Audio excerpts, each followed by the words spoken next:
Hello বন্ধুরা, দেখো আমি মুখি কচু সুজি নিয়ে দেখো সিদ্ধ করে আমি রেডি করে নিয়েছি। এখন এটা দিয়ে আমি একটা পকোড়া বানানো তোমাদের দেখাচ্ছি। দেখো এটাকে প্রথমে আমি ম্যাশ করে নিব। হ্যাঁ, দেখো আমি এটাকে ম্যাশ করে নিয়েছি। এখন এর সাথে আমি 3টা আলু সিদ্ধ করে নিয়েছি, আলুটাকেও ম্যাশ করে নিব। এখন দেখো আমি সবগুলো ম্যাশ করে নিয়েছি, রেডি হয়ে গেছে ম্যাশ করে।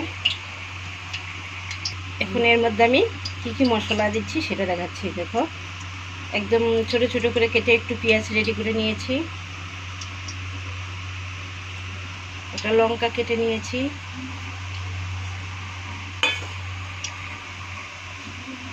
সামান্য একটু কালো জিরে নিয়েছি, একটু আজওয়ান নিয়েছি, সামান্য একটু হলুদ নিয়েছি,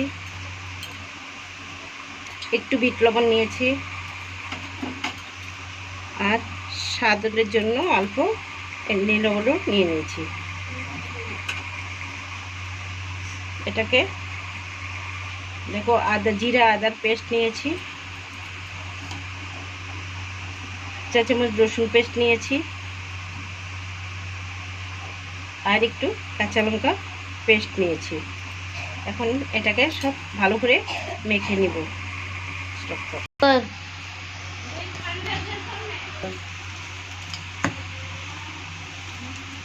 ম্যাগি মশলাগুলো সব একসাথে মিক্স করে নিয়েছি, দেখতেই পারছো সুন্দর ম্যাশ করা হয়ে গেছে, মেশানো হয়ে গেছে সব মশলা।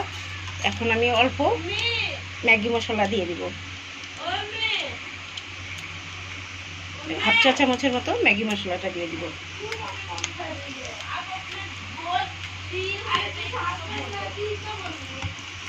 এখন ম্যাগি মশলাটাও এর সাথে পুরো মিক্স করে নেব।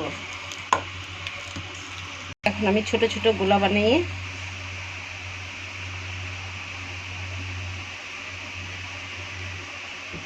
তেল গরম করেছি, ওটা ছেড়ে দিচ্ছি। গ্যাসটা একটু লো ফ্লেমে রাখবে, তবে এটা সুন্দর ভাজা হবে। পুরা তেলে দিয়ে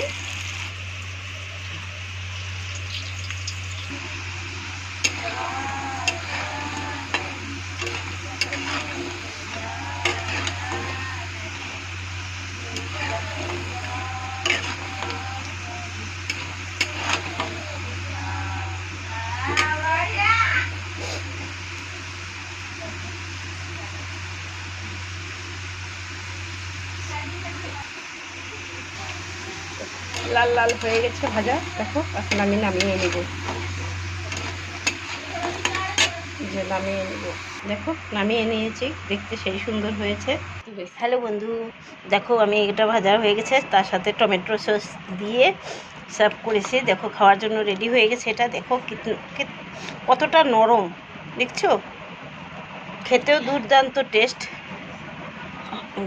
প্রচণ্ড টেস্ট। টমেটো সস দিয়ে খেতে খুব দারুণ হয়েছে, অপূর্ব টেস্ট। তোমরাও ঘরে বানিয়ে টিফিনের সাথে, চায়ের সাথে, কফির সাথে, যার সাথে খেতে পারো বন্ধুরা। ওকে, ভালো লাগলে লাইক কমেন্ট শেয়ার করে দিও। ওকে, টাটা।